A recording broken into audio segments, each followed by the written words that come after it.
engage students who are peacefully protesting, their reluctance to defend foreign students on visas who are being unjustly deported,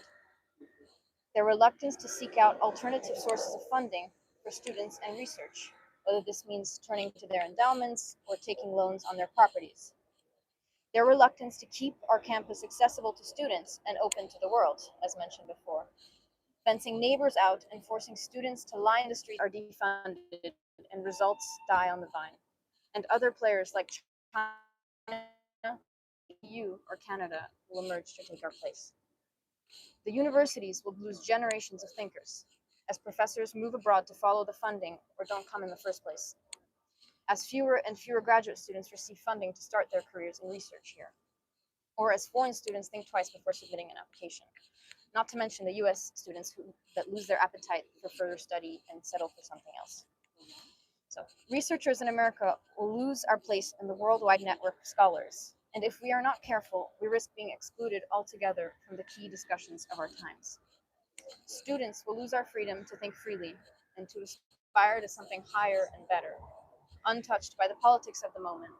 whereas once we were driven by curiosity, now we will be frozen by fear.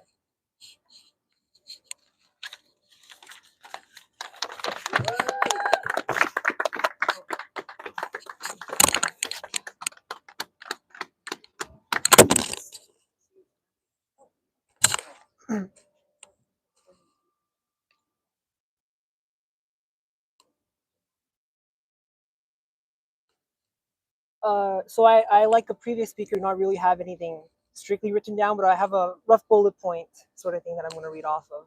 So recently, Revenge of the Sith returned to theaters after 20 years. And I was just reminded of how much I hated Star Wars Episode 7 when that first came out. Because to me, it was completely unbelievable that merely, 20, 30 years after the fall of the Empire, a new fascist order would rise. Now, seeing the state of America, I'm quickly realizing that this idea is not as far-fetched as I might have liked to believe, but it is what it is. So, I'm watching these news videos on YouTube, and a lot of people in the comments are saying, why are we funding these private institutions? Why is the government